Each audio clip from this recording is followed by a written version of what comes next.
Hi database, this is our second video on relational algebra.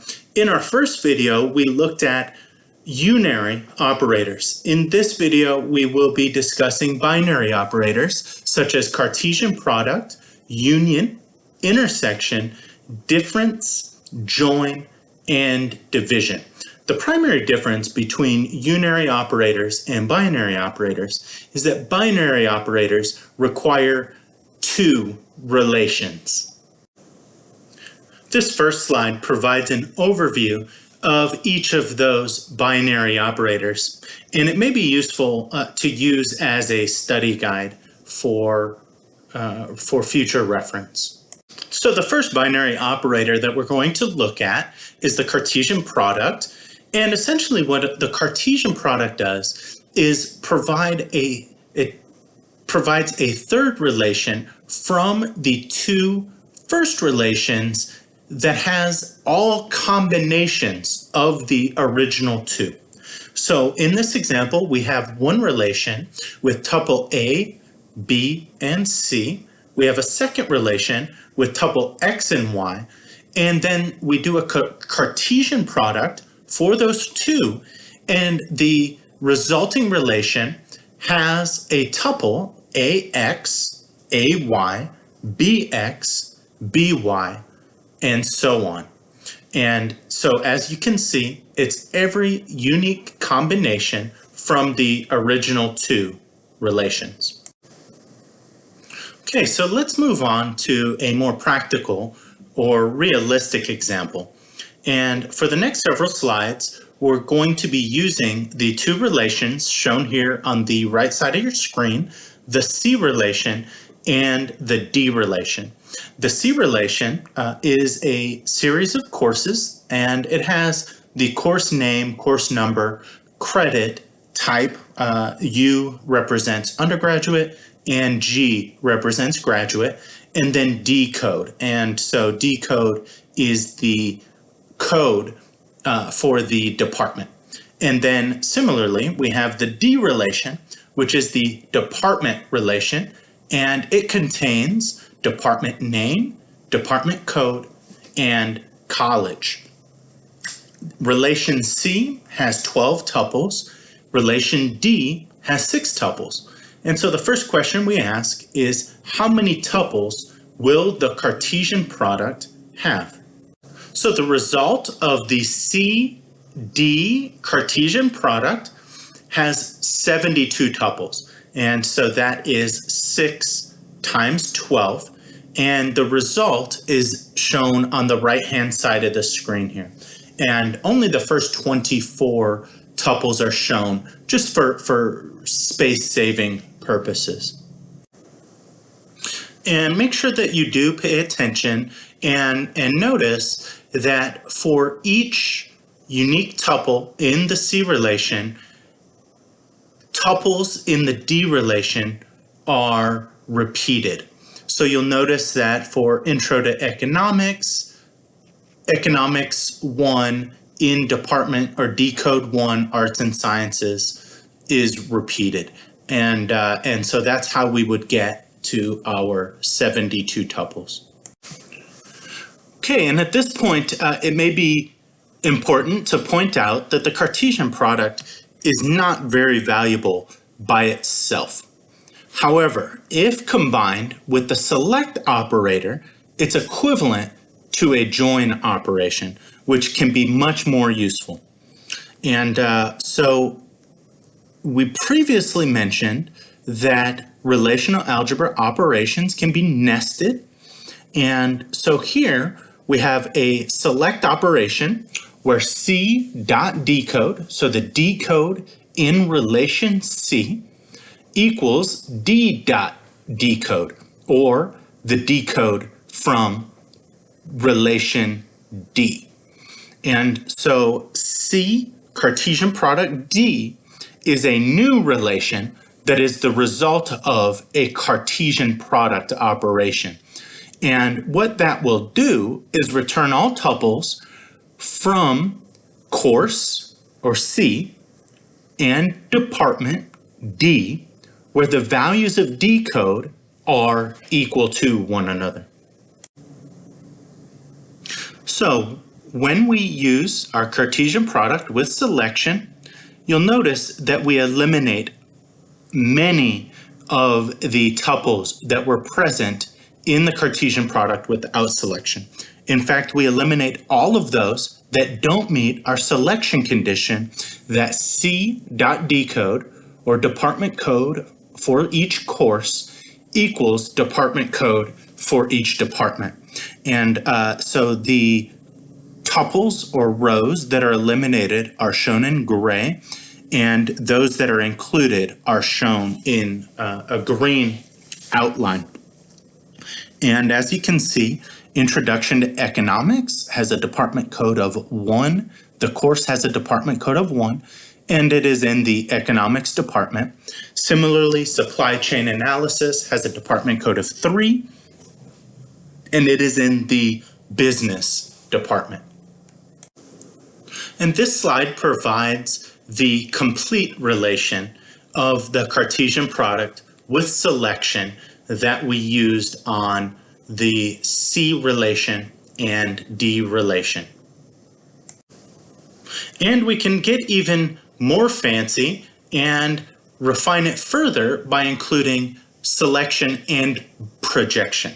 And so what we have here is a projection where we want only the name from the C relation, credit, D name, and college. So we're going to get the course name, credits, department name, and college, and then we're going to combine it with our selection operator, where credit must equal G and C code, C.D code equals D.D code.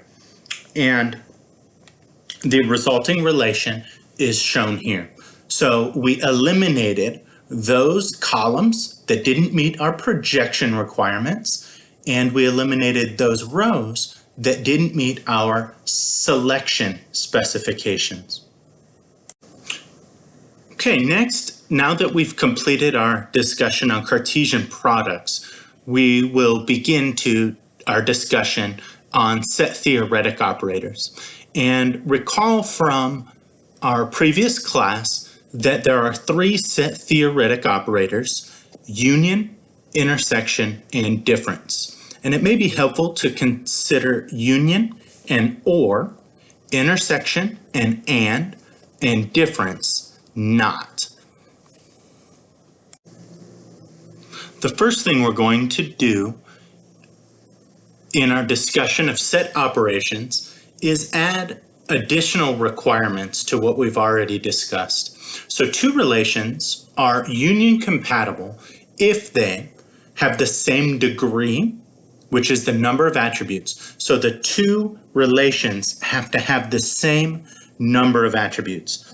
If one relation has 4 and the other has 5 attributes, they would not be union compatible. However, if they both had 5, they would be union compatible.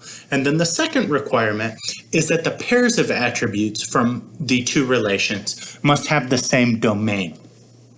And what that means is that the range of acceptable values, say in an attribute such as name, must be equivalent in both relations. And of course, union compatibility is a requirement for all 3 set operations. For the next several slides, we're going to focus on relation R and relation S for our examples. And relation R is a table containing section, time, the room capacity, room number, course number, and professor ID. And then similarly, relation S has section number, time, capacity, room, course number, and professor ID. And of course, the first question we want to ask is if they are union compatible. And remember that union compatibility means that they have the same degree, and as we can see, both relation R and S have the same number of attributes, and pairs of attributes have the same domain.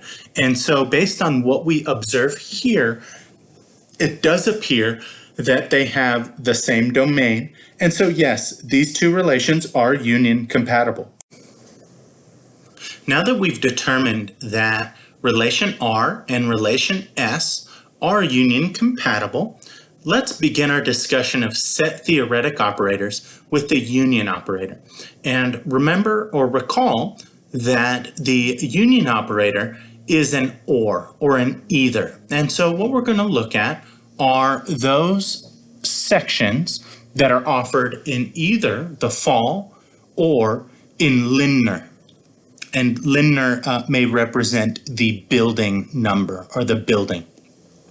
And so relation R is a relation containing sections only offered in the fall, and relation S contains sections only offered in linear.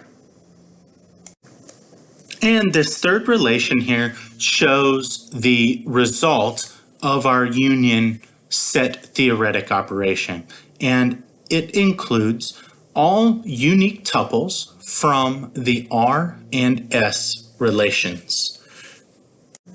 The next set theoretic operator we're going to look at is the intersection operator. And we're still going to use relation R and relation S.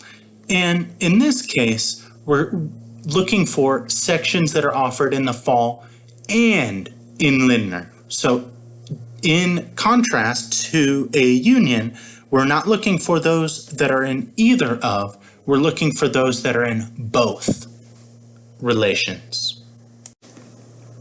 And the result of our intersection is a relation with two tuples containing section 104A 2014 and 902A 2013.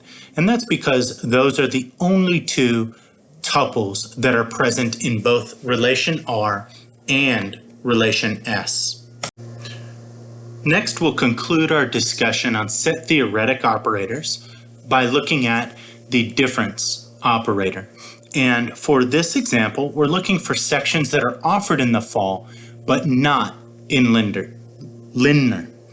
And so that means we're looking for those that are in relation R, but are not present in relation S.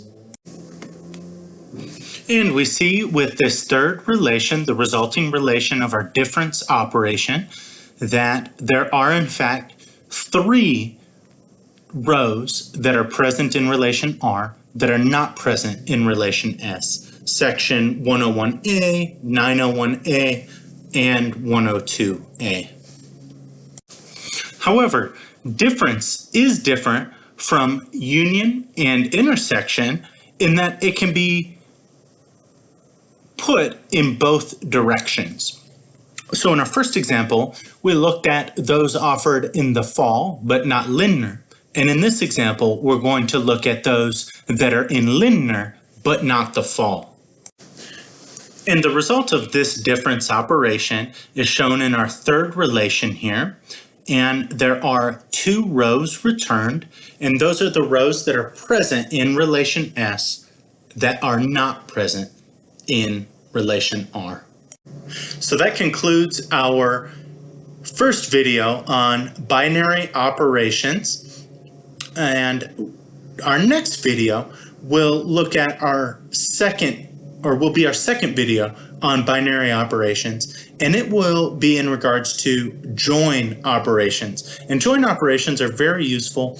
Probably most of the SQL code that you write in the real world will include at one or more join operations. And so it's very crucial to pick up on and to understand join operations. Thank you very much and for paying attention to this video, and I look forward to our second video.